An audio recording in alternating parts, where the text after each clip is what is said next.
bahwasanya selalu roja atau berharap selalu mendominasi dalam kondisi apapun. Ini salah satu yang menjadikan pendapat kenapa roja selalu mendominasi. Sebaliknya, yang mengesankan selalu menguatkan khauf, yang selalu menguatkan khauf, seperti ayat-ayat terkait keutamaan takut kepada Allah Subhanahu wa taala, ya.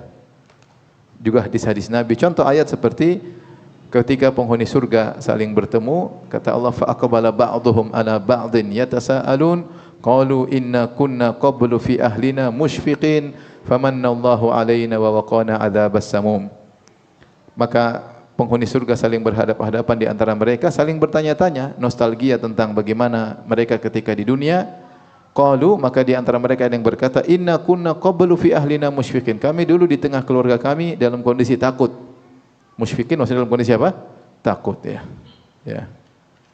Dan Allah memuji orang-orang yang takut kepada azab Allah Subhanahu wa taala.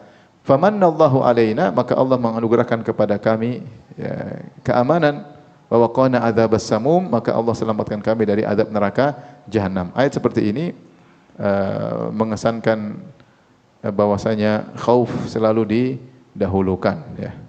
Seperti ainani lam tamassahuman nar, dua mata yang tidak akan dikena oleh api neraka. Ainun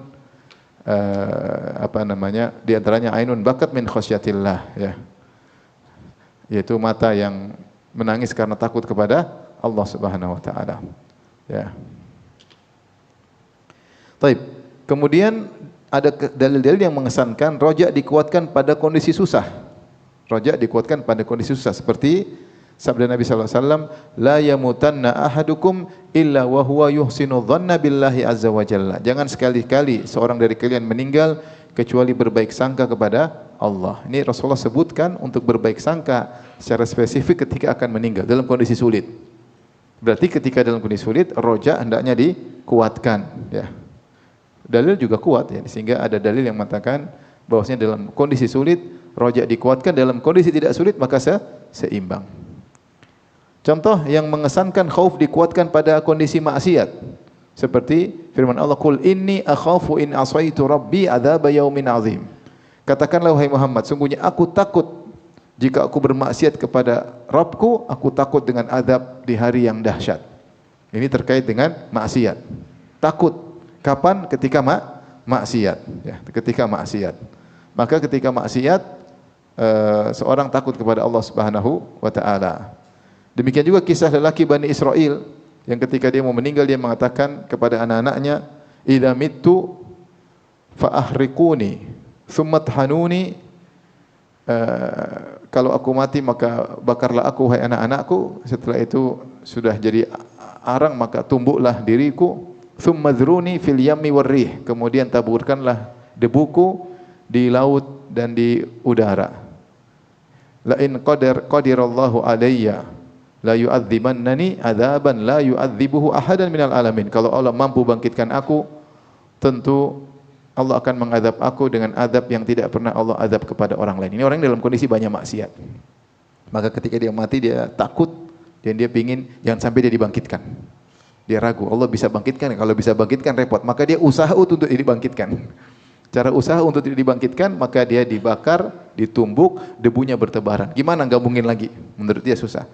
Tiba-tiba Allah berkata, ya ardu ijma'i ma fiki minhu. Wahai bumi, kumpulkanlah bagian-bagian dia. Maka seluruh debu yang sudah bertebaran kembali lagi, Allah proses kembali, hidup lagi.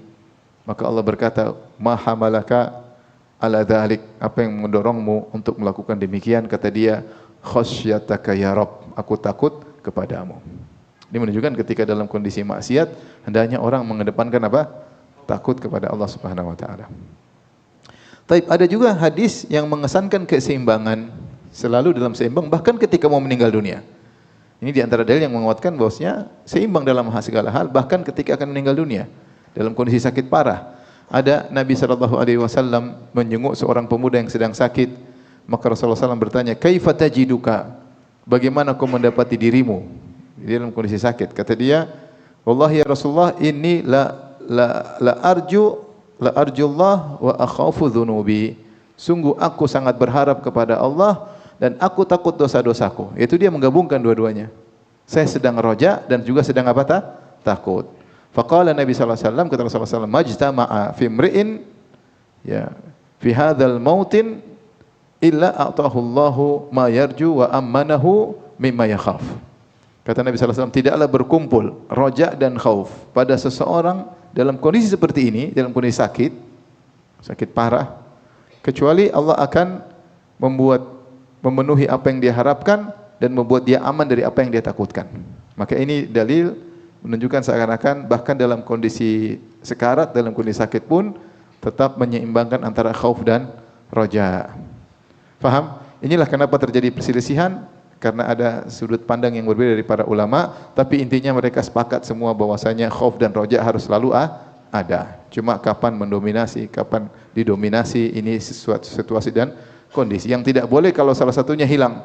Karena kalau salah satunya hilang akan menjerumuskan ke kebinasaan. Apakah masuk dalam dosa besar al-amnu min makrillah, merasa aman dari hukuman Allah, atau masuk ke dosa besar berikutnya al-ya'su min rauhillah wal qunut min rahmatillah, sebagaimana kita bahas pada pertemuan kemarin, itu putus asa dari pertolongan Allah atau putus asa dari rahmat Allah.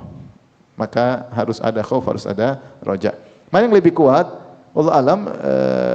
Syekh Saleh bin Abdul Aziz Sindi hafizallahu taala merajikan pendapat ketujuh bahwasanya hendaknya selalu seimbang dalam segala kondisi.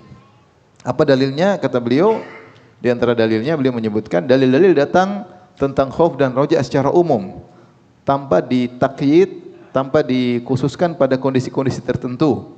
Seperti firman Allah Subhanahu wa taala, "Nabbi ibadi anni anal ghafurur rahim wa anna adzabi huwal adzabul alim." Kabarkanlah kepada hamba-hambaku, sungguhnya aku ini Maha Pengampun lagi Maha Penyayang. Ini roja. Wa anna adzabi huwal adzabul alim, dan kabarkan kepada mereka bahwasanya azabku adalah azab yang pedih. Ini adalah khauf.